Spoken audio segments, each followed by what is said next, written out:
Boa noite, sou Renata Casa de Tiriri. O seu lugar é a casa, o seu lugar é lá no céu. Eu viver na segurança, o seu lugar é a casa, o seu lugar é lá. Hoje eu estou no Templo Sabedoria Ancestral, junto do irmão Ricardo Tchaikovsky. Vamos fazer o mesmo trabalho, espero que vocês curtem, acompanhem. Hoje a gente veio para saber a história do Ricardo aqui. É um prazer te receber, velho. Eu sempre quis te entrevistar, velho. Desde lá atrás que eu já... Era difícil, na nossa época, no começo, achar que em banda não achava. Era complicado. E, primeiramente, agradeço aí. Você já entrevistou pessoas que, para mim, são grandes baluartes, né, da espiritualidade brasileira, das religiões brasileiras. E eu ser convidado para participar aqui da sua entrevista é um prazer enorme. Tá? E assim, eu diria que quando eu comecei lá atrás, era uma coisa incompreensível ter esse tipo de entrevista. E hoje a gente está aqui, eu creio que é um avanço enorme para a espiritualidade como um todo e especialmente para Quimbanda, né? A nossa amada Quimbanda. Teve muita modernização, mas eu lembro que quando eu comecei, há 5 anos atrás, 6 anos, era difícil achar casas, velho, de Quimbanda. Era complicado. Quando eu iniciei, até que foi um dos grandes pontos que para mim foi meio complicado no tempo onde eu iniciei.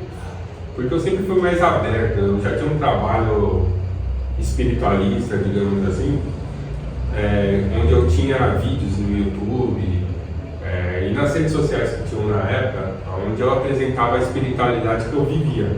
Sim. Tá? E isso causou um impacto tremendo na minha jornada, porque eu nunca fui muito bem recebido, muito aceito, justamente por falar demais.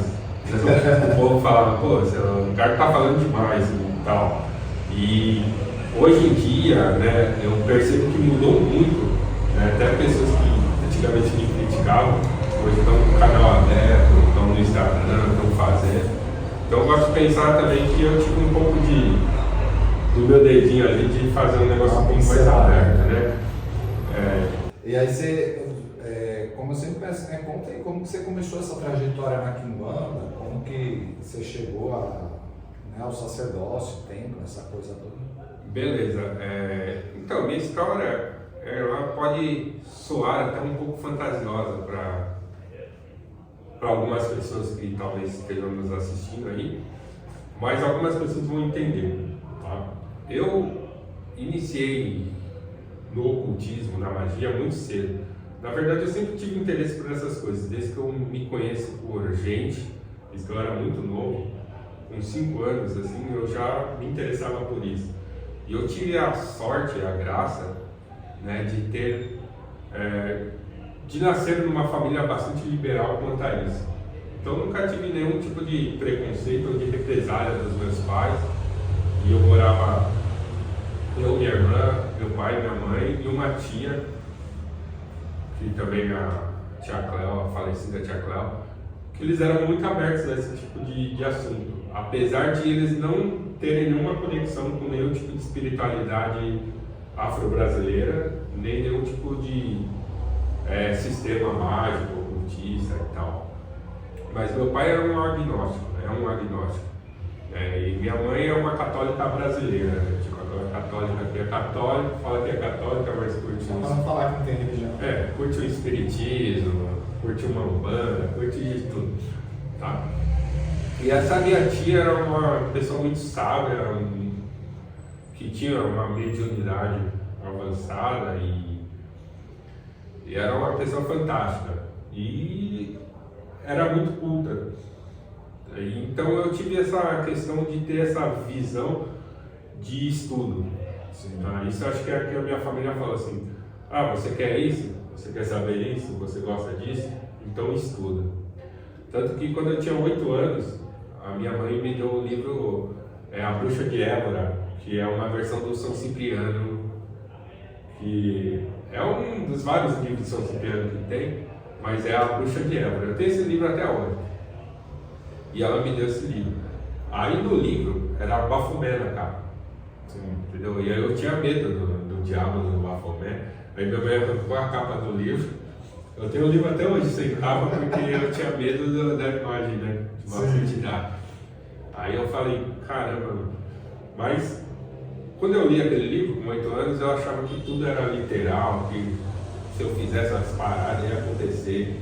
Aí eu pedia pra minha mãe conseguir cabeça de cobra, ela ia lá. Pra ficar invisível, né? Tô ligado. E ela ia lá e conseguia a cabeça de cobra. Mano. Ninguém nunca tentou aquela porra. E ela ia lá e comprava a cabeça de cobra e conseguia a cabeça de cobra. Tinha um que pra não ter cabelo branco, você tinha que arrumar um pente de cobre e pentear o cabelo todos os dias, que aí você não teria cabelo branco, né? Eu acreditava em tudo literal nesses negócios e falava, pô, é isso aí, é isso aí. Aí eu fui fazendo esse tipo de magia. Sim. Até minha adolescência. Aí quando chegou nos 15 anos. Não funciona, pode. Eu acho que uma coisa que funcionou, porque eu não tinha nem noção da sua criança, da inocência da criança, não tinha nem noção se funcionava ou não. Eu sabia que tinha um ritual lá que fazia você voar, e eu nunca voei, né? Então assim eu falo, pô, não. Mas por outro lado, por exemplo, eu acho que nessa mesma época eu estava para repetir de ano de matemática, eu tinha tomado fumo de tudo que era jeito, entendeu?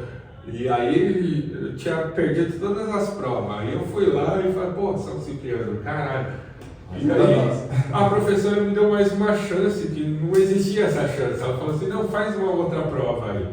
Aí pra mim isso foi um puta sucesso, né? Eu falei, caralho, então a magia funciona, porque eu fiz o bagulho, deu certo. Então, eu tive algum sucesso, né? Evidentemente, eu não consegui fazer todos aqueles milagres, porque também nem tinha essa concepção de fazer e dar certo. Falando, toda vez que fala de São Cipriano, eu lembro que eu e a Camila, e foi mais alguém do terreiro, há muitos anos atrás, a Camila tá comigo há 10 anos, a gente foi fazer uma limpeza na casa de uma mulher, mano. Aí chegou lá, ela, não, eu tenho um namorado espiritual. Eu falei, a mulher ciganona, né, cara? Aí ela morreu. Faleceu. Aí eu, né, quem que é? Ela, São Cipriano, tudo que eu quero ele faz. Eu falei, então manda ele limpar essa porra aqui. Ele pra limpar, né? Mas ela me deu, eu tenho até hoje. Mas ela era apaixonada pelo Capa Preta. Tem até hoje a escrita dela com a reza da capa, mas a reza completa, mano. Tá lá, até hoje eu tenho. Eu tive um E a capa funciona. Funciona pra caralho. Se você souber rezar, O funciona. São Cipriano, ele é muito funcional. O que acontece? Existem várias traduções, várias questões. No Brasil, qualquer coisa. É igual está acontecendo hoje na internet. Com a Quimbanda, por exemplo. Tudo que chama atenção vira Quimbanda. Mesmo que não for. Os caras falam, não, é Quimbanda. E começa a misturar um monte de coisa. O São Cipriano também viveu esse movimento, mas sem internet. Não, fazia famoso. Então, se você vai ver o São Cipriano, ele tem uma pegada africana muito forte. Aí ele tem a questão da bruxaria ibérica, que é o norte. E tem muita simpatia, né? Muitas crendices populares. Rezas e tal. Né? Mas, enfim. Quando eu cheguei na adolescência, isso não supria mais minha alma, porque eu queria saber mais. Eu sempre fui mais filosófico, eu queria saber o mecanismo, né, que estava por trás, eu queria fazer fenômenos, eu queria entender o que era o processo. Aí eu comecei a me aproximar da tradição do ocultismo, né? Comecei a buscar, aí eu conheci um pessoal que era da água, o Crowley, uma época que não tinha internet, entendeu? A gente se relacionava por carta e tal, isso aí foi em 95. A internet estava chegando, eu tinha uma internet de escada. Então eu só conseguia entrar na internet da meia-noite à meia-noite e 15 minutos de internet por dia, que já era caro pra caramba, entendeu? E aí ali eu conseguia conversar com algumas pessoas, tinha uns fóruns do Yahoo, né, que era tipo, você colocava o seu e-mail lá e aí a galera ia mandando informação. E aí nessa eu conheci bastante gente que curtia essa questão de ocultismo, de magias.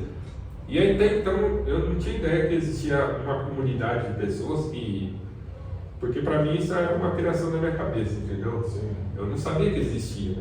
E aí quando eu tive contato com outras pessoas que também curtiam a mesma parada, eu falei, pô, é isso aí que eu quero fazer. E eu comecei a me aprofundar. E aí entrei em algumas ordens iniciáticas e tal. E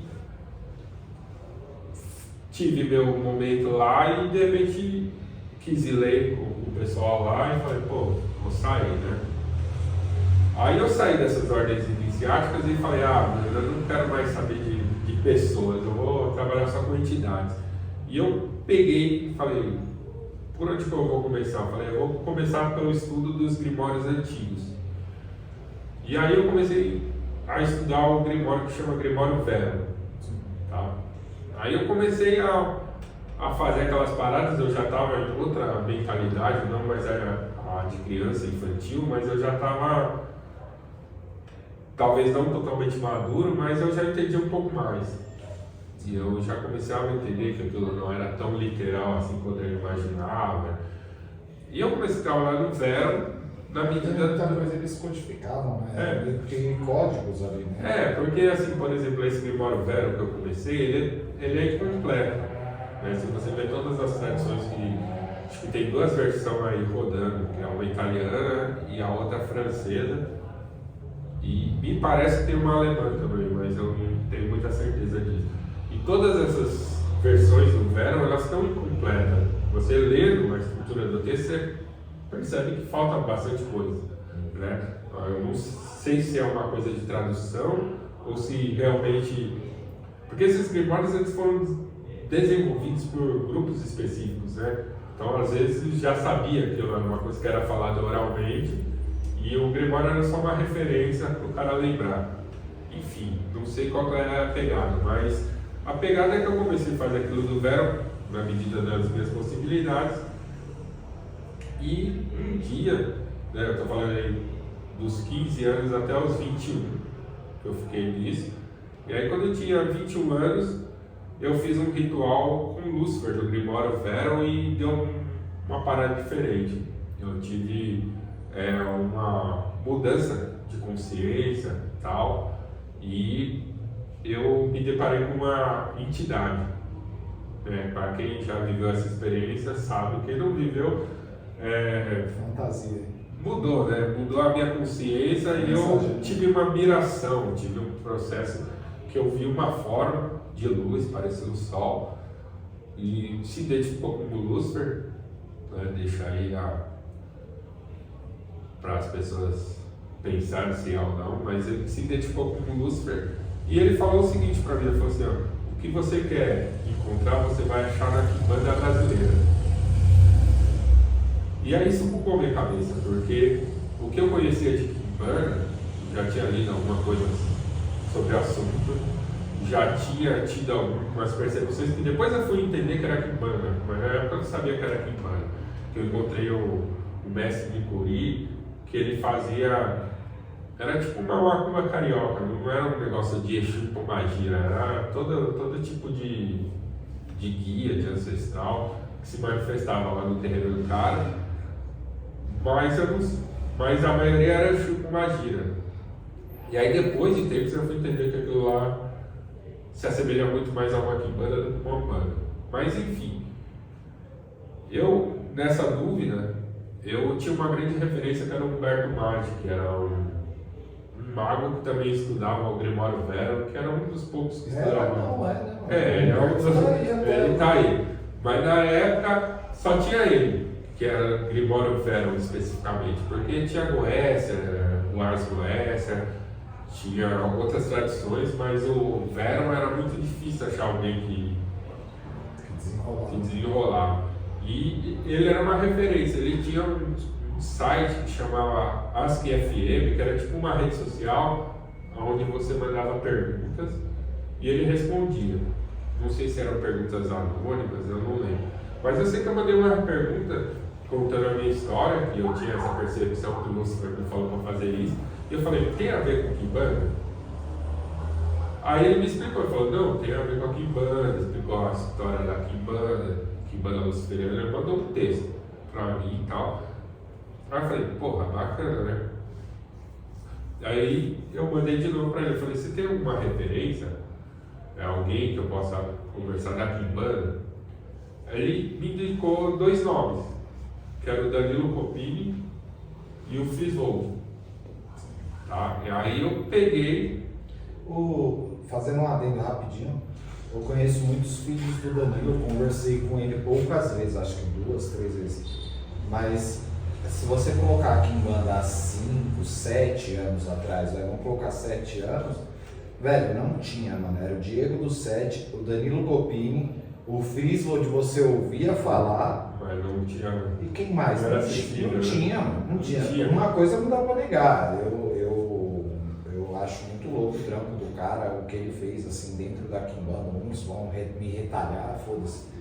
Mas não dá pra negar, mano, que o Danilo é foda no bagulho, porque de livro publicado só tinha ele, mano. Na minha época Só tinha ele, velho, falando de Kimbanda. Ele era o único. E tinha o. Aí eu tô sendo ramelão, porque tinha o Carlos do Caveira também. Na época tinha o Carlos do Caveira que Então, eu cheguei a o frequentar. Carlos do Caveira ele chegou depois. Ele chegou ainda depois. Ele chegou Mas depois. eu digo, há 7 anos atrás era isso. Era Carlos do Caveira, Diego do 7 e o. Na época que eu comecei a pesquisar. 10 anos aí, a Camila tá falando. É verdade, 10 anos que foi quando eu comecei. É que eu tô tipo em banda 12, mas que eu fui me pá, não sei o que, foi isso. Só tinha eles. 2015, quem tinha de referência ali, depois que eu tive essa percepção, e ele me indicou esses 2 nomes, e aí por coincidência, eu morava no mesmo bairro do Danilo Copini, que era o Rude Ramos. E o Frisvold, ele morava no mesmo bairro do meu cunhado, na mesma cidade do meu cunhado, aliás, que era Extrema. Extrema, Minas Gerais. Aí eu achei muita coincidência, falei, cara, os 2 caras que o cara me indicou, mora próximo, então dá pra eu chegar nos caras, tá? Mas na época tinha o Luberotti. Sumiu, né? Ele sumiu, não sei dele, mas tinha o Luberotti que era a Kimbanda Xambá. Tinha o Mago Barão também, né? Tem o Mago Barão. Falando de Kimbanda Xambá. Tinha o Mago Barão, tinha o Luberotti, tinha o Danilo Copini. O Frisvold era tipo, igual você falou, tipo uma lenda. O pessoal sabia do nome, mas Não sabia quem era. não era acessível. Tá? E aí entrou o Carlos. Entendi. Né? Que tá até hoje aí também. Mas aí você foi atrás do Danilo, né? Eu fui atrás dos 2, do Frisvold e do Danilo. Tá? O Frisvold, depois de várias tentativas por e-mail, ele me mandou um e-mail falando assim, tudo que eu sei de Kimbanda tá no meu livro, que era um livro que em inglês, eu nem lembro o nome do livro. Sim. Aliás, eu lembro, mas eu não vou conseguir pronunciar porque eu não sou fluente em inglês. Sim. Aí eu peguei, comprei o livro do cara, mas eu não era fluente em inglês, e foi ali na época não tinha essas facilidades, hoje você joga na inteligência artificial, ela traduz tudo para você. Mas eu tinha que traduzir na raça. Mas traduzi aí na medida do possível. E tal. Falei, não, interessante, tal. E mandei alguns e-mails para o Danilo Copini que não teve resposta. No tempo ele tinha um site lá Templo Maioral do Exibui Pantera Negra, Corrente LTJ 49. E aí pelos canais ali eu mandei mensagem, mas não tive resposta imediata. E aí nisso eu fiquei dentro das minhas próprias práticas, lá do que eu já conhecia de magia cerimonial, que nada tinha a ver com Kimbanda, mas falei, vamos tentar aqui e ver o que eu consigo desenrolar com o Exu. Tá?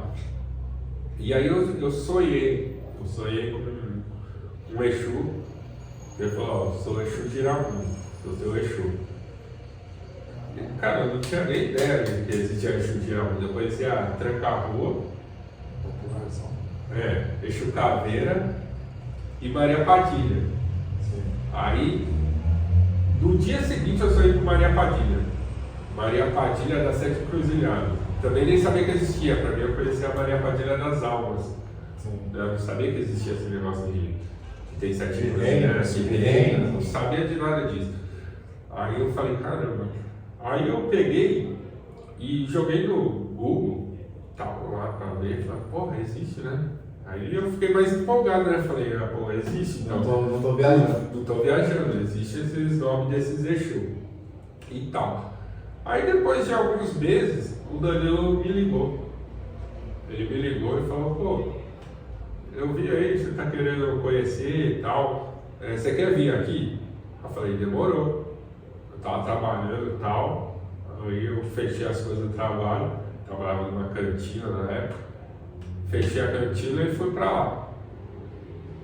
Aí fui pra lá e tal, troquei uma ideia com ele, aí ele falou, pô, vai ter iniciação amanhã, quer ir? Falei, vamos.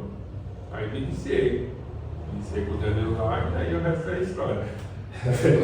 Aí eu tô aqui até... Você se formou, né? Então, aí eu fiz, no tempo que eu fiz, porque é o seguinte, a corrente ali do TJ 49, ela passou por algumas reformulações em todos esses processos, entendeu? Mas na época que eu fiquei lá dentro, que foi de 2016, vai, porque essa história que eu tô falando é 2015, mas eu fui me iniciar mesmo em 2016. 2016 até 2022, fiquei lá dentro da corrente e eu fiz todos os protocolos, todas as obrigações de rei, tal, e saí como sacerdote com tudo que tinha direito, né? Com as outorgas. Com as outorgas.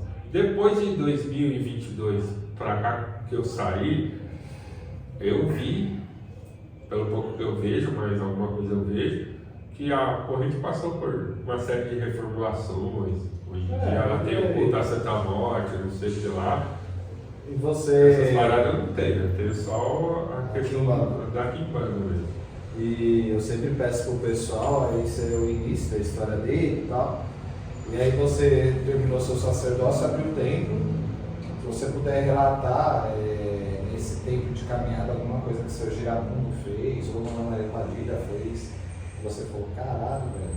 Claro, assim, falar você atende gente pra porra. Falar de Giramundo e Padilha é complicado porque eles são praticamente a minha vida. Assim, eu falo assim, que eu durmo pensando em Exu, eu sonho com Exu, e eu acordo pensando em Exu, penso o que eu vou fazer para reverenciar e para seguir minha caminhada, tá? Mas nesse processo, eu comecei com o tempo. Como que eu comecei com o tempo? Né?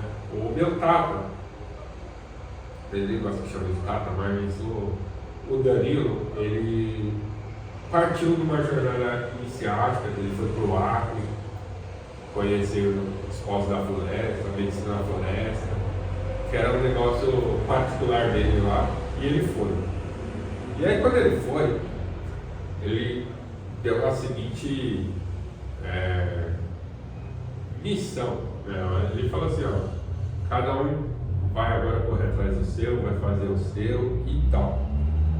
Só que a gente tinha uma pegada de família, né? Toda semana reunida, toda semana louvando Exu e Pomagia. E quando ele foi pro Acre, eu comecei a sentir falta disso. E os outros irmãos também começaram a sentir. Aí eu falei, pô, e se a gente reunir um espaço para a gente começar cultuar Exu mesmo, fazer as paradas sem nenhum compromisso e tal. Aí a galera que tinha ficado falou, não, beleza, vamos fazer. Foi meio que sem querer.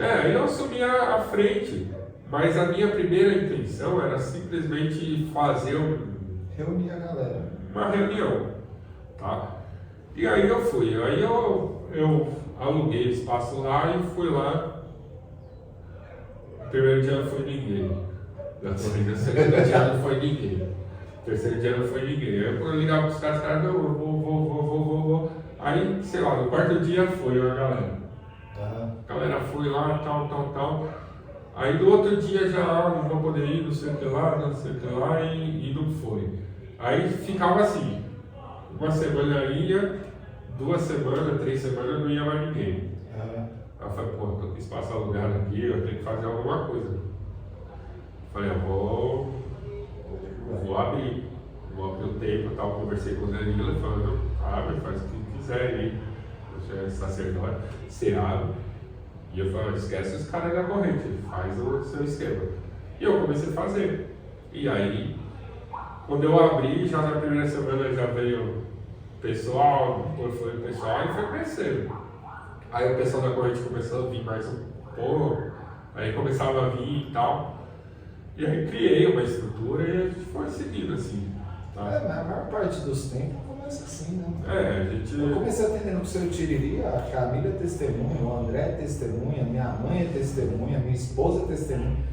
Mano, atendia com o seu Tiriri na lavanderia de casa. Na lavanderia de casa, assim. Que aí, não quer fazer. Aí ele usava a máquina de lavar como apoio do copo de bebida, não sei o que, às vezes ia fazer trabalho, pegava alguém da colocava em cima da máquina, assim, e fazia lá, ó, leva pra encruzilhar dessa porra aqui que vai dar certo. Desses Hoje primeiros... tem casa, hoje tem terreiro, hoje o meu terreiro é uma casa, né, mano? É uma casa à parte, não é a casa que eu moro, é uma casa que é deles, mano. Mas todo mundo começou assim. Né? Esse primeiro processo era só improviso. Eu fazia na escola. Eu era proprietário de uma escola de educação infantil, imagina. Fazer girante de banda dentro da escola infantil. Só dá um chupim. Criança ia embora sexta-feira, fazia lá na escola e tal. E foi assim, eu fui fazendo, tal. Aí eu fiquei na corrente LTJ até 2022. E aí de lá você seguiu carreira solo. Segui carreira solo e estou aí até hoje. E como eu tinha te pedido alguma coisa assim, tem alguma experiência que você pode relatar? Essa foi com o seu giramundo, né, mano? Sim, Pelo jeito dele que girou o mundo mesmo pra você ter sua casa, ter suas paradas. Então, com a dona Padilha, se você puder relatar. Porque é óbvio que o Padilha é uma então, todo vídeo eu falo isso. A primeira, uma coisa interessante, né? Quando eu cheguei lá na corrente, eu achava que eu não poderia incorporar. Eu, no auge da minha arrogância, falei, nenhum espírito vai pegar minha cabeça, meu corpo, não tem como acontecer isso. Tal. Aí no primeiro dia da minha iniciação, eu senti um bagulho diferente. Quando eu vi Padilha em terra, a Padilha foi a primeira que veio tirar o mundo, ele veio depois.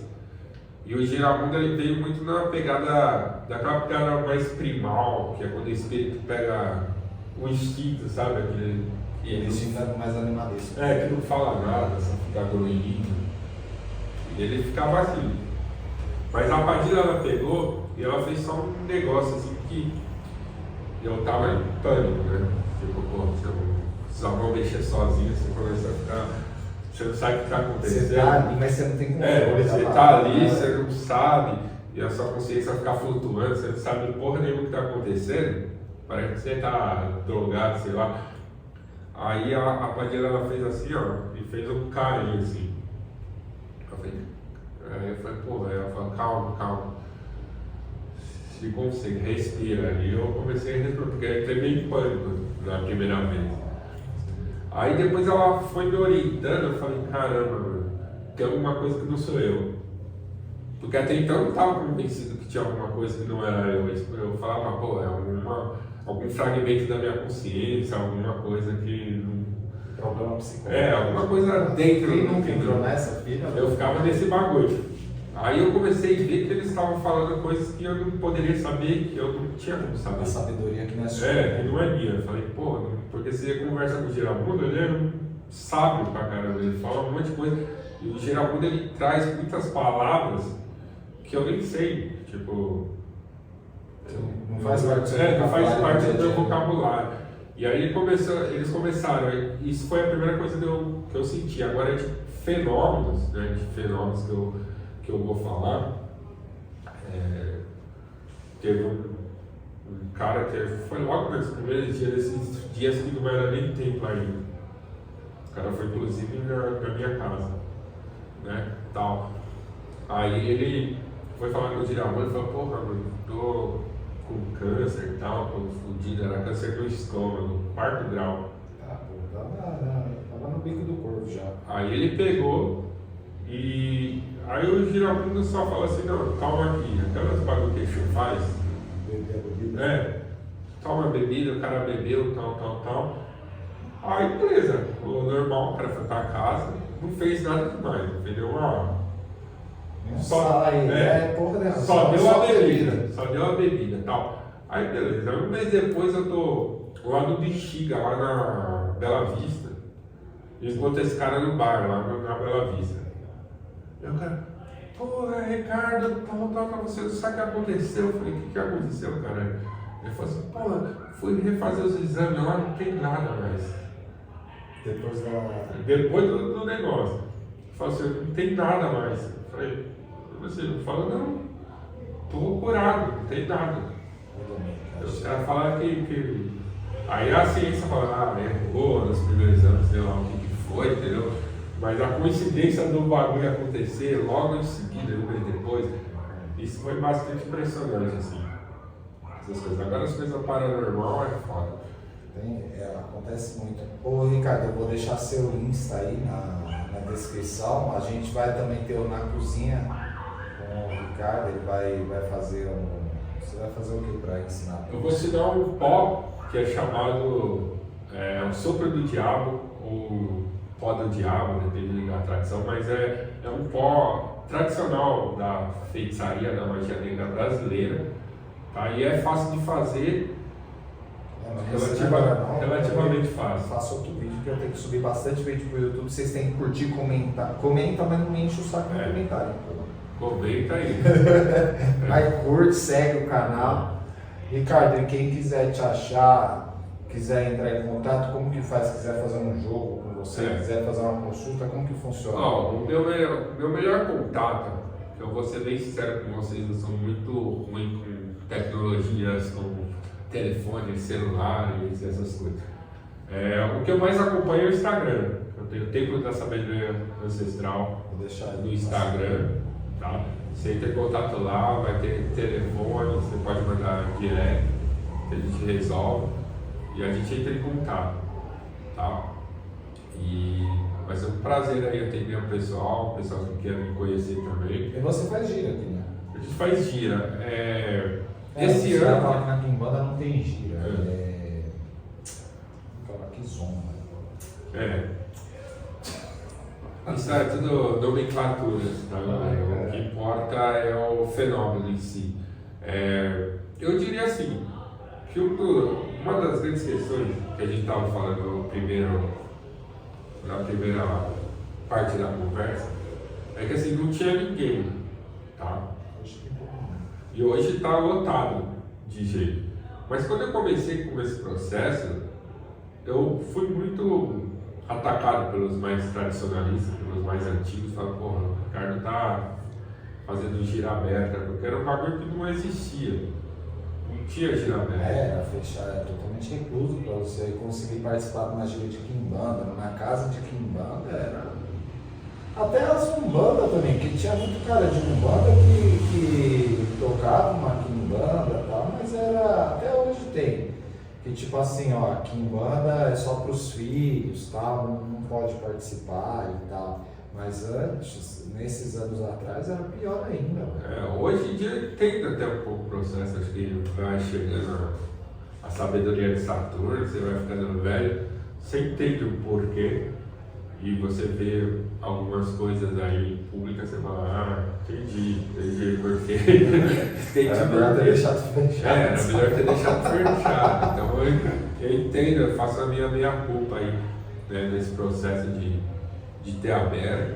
Mas eu não me arrependo, porque chegou muita gente bacana, muita gente interessante, a gente tem pessoas. Você conhece muitas pessoas, né? Conheci muitas pessoas, tem pessoas que se iniciaram comigo hoje, tem casa aberta, estão fazendo um trabalho bacana, legal, muito melhor que o meu, entendeu? Então eu acho que no fritar dos ovos eu acho que vale a pena.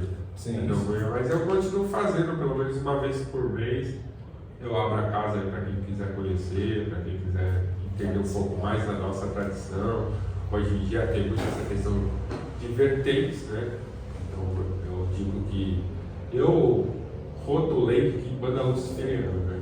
Mas na verdade a raiz da Quimbanda é o que os antigos chamavam de Quimbanda das almas, né? Que é onde os Exus de Pombagira são encarados como ancestrais, como consciências humanas, como egus, como vibrações e tal, né? E é bem... A Quimbanda das Almas, ela é bem mais... Não sei se é a palavra correta de usar, mas ela é bem mais simples em várias questões, mais complexas em outras. Mas a influência Nagô, a influência Banto, Yorubá, africana, tem, como toda a Quimbanda, mas ela é mais diluída. Então isso aí causa um certo... As pessoas ficam meio pé atrás. Então, uma certa retaliação também.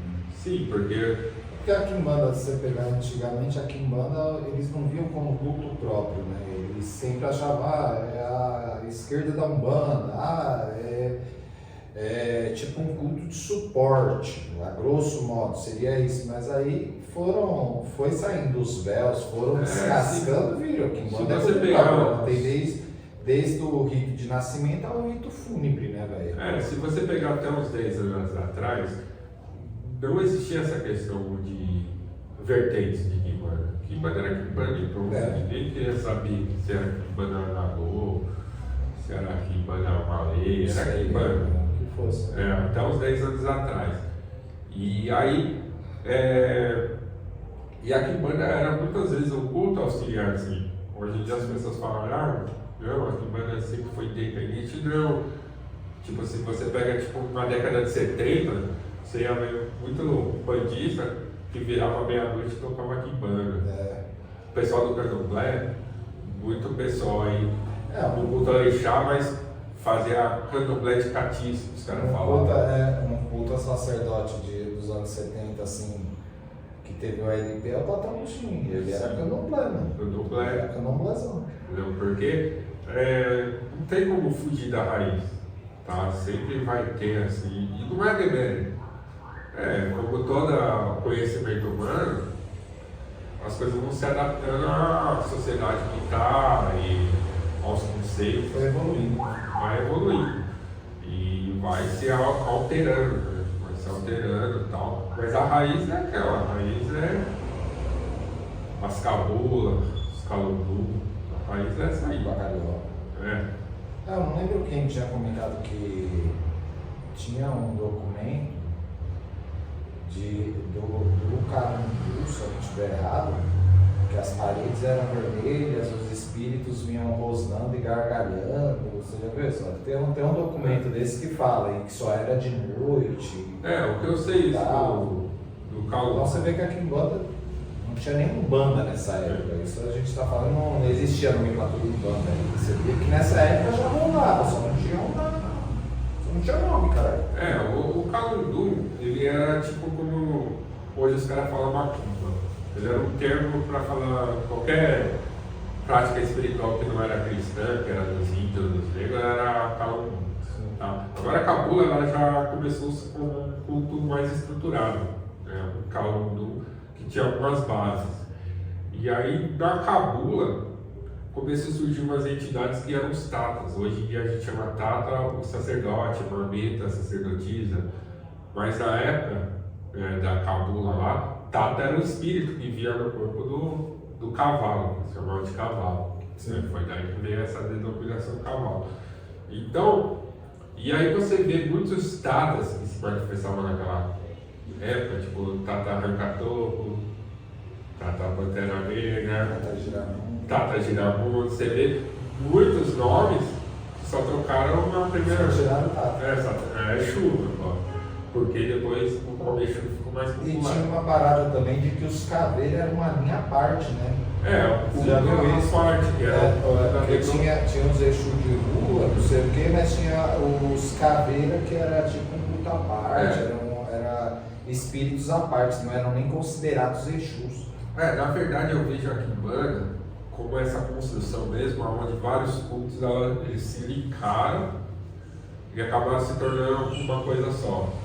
Então, se você vê, por exemplo, Pombagira Cigana e Exu Cigano, você vai ver que é uma outra pegada que vem de uma outra tradição, mas que foi incorporada. Mesma coisa a linha da malandragem. do Rio de Janeiro, que incorporou a linha dos mestres do catimbó ali, Zé Pelita, Zé Pretinho, Camisa Preta, veio os caras de lá. Então, assim, são vários cultos que se fundiram em uma coisa só, né? Então, assim, aí juntou-se toda a sabedoria popular, dos feiticeiros populares, e aí surgiu a Quimbanda daí. Então a Quimbanda não tem uma raiz só, ela tem várias raízes. Tem várias. Indo para o final, um conselho que você dá para quem quer adentrar para dentro de uma Quimbanda, quer se iniciar? Conselho, alguma coisa que você fez que você, não que você se arrepende, mas pô, eu teria feito de tal forma, alguma coisa nesse sentido que você possa aconselhar o pessoal? Eu diria o seguinte, né? Atualmente a nossa sociedade contemporânea, ela é parafraseando Alan Moore, que é um autor que eu gosto muito, ela é a sociedade do vapor. O que significa isso? Significa que a informação ela chega numa velocidade extrema e já evapora, né? O que vale hoje, amanhã já não vale mais.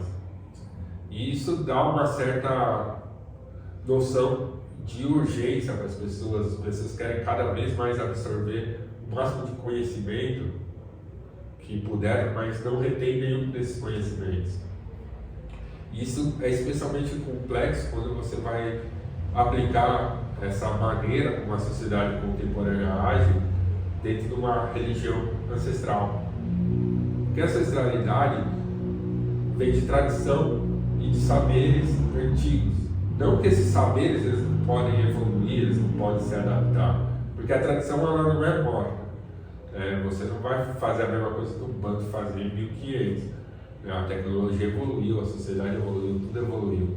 Tá? Mas existem aqueles fundamentos essenciais do mundo que eles levam tempo para você dominar. Então é assim, muitas pessoas elas não fazem essa analogia entre as coisas mundanas, digamos assim, e as coisas espirituais. Então assim, se você quer ser um médico, professor, você tem que entrar na faculdade, estudar, fazer todo o curso, fazer tudo que os caras mandam lá, e depois muitas vezes você faz um teste final para você ter realmente um diploma. Né? Se você pegar um advogado, ele vai ter que fazer, ele pode fazer toda a faculdade lá, mas ele vai ter que fazer o teste da OAB para pegar aquele diploma. Tá? Só que as pessoas não transmitem isso para o espiritual. O espiritual elas acham que vai fazer o curso de final de semana ou vai ver um livro e já vão ser sacerdotes, sacerdotisas, mestres e mestres. Então, um conselho que eu posso dar é: vai com calma, mas com firmeza. E o calma que eu falo é assim, cada um tem sua velocidade. Você não tem que ficar, se mirando em ninguém. Mas, entrou numa tradição espiritual, faça os dizeres daquela tradição. Entendeu? Porque senão, para que você está na tradição espiritual? Então, faz o culto livre mesmo, como os caras falam.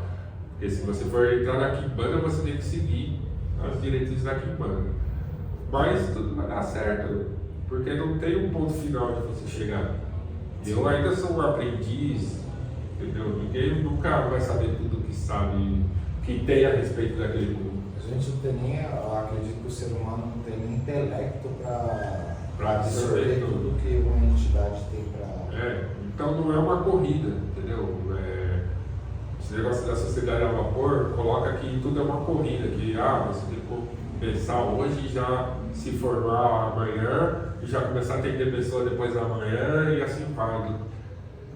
Não é uma corrida, é tudo no seu tempo e tudo dentro do seu desenvolvimento, não no desenvolvimento dos outros. Então esse é o conselho que eu dou, faça tudo na calma. Bom, galera, espero que vocês tenham gostado. Vai ter outro vídeo falando na cozinha de Exu, que é onde é para ensinar coisas aí para vocês de casa, para que vocês possam replicar aí. Curte, comenta, compartilha, não me enche o saco nos comentários. E, irmão, muito obrigado mesmo, velho. Obrigado de coração por esse tempo. ter topado. E é isso, pessoal. Muito obrigado. Camila, vê se está gravando isso aqui. Não vou cortar, não. Vê se está no gravador.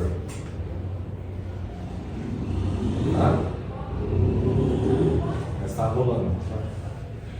Fechou. Não vai ter corte nessa porra. Vamos pra cima. Vai no full. E aí você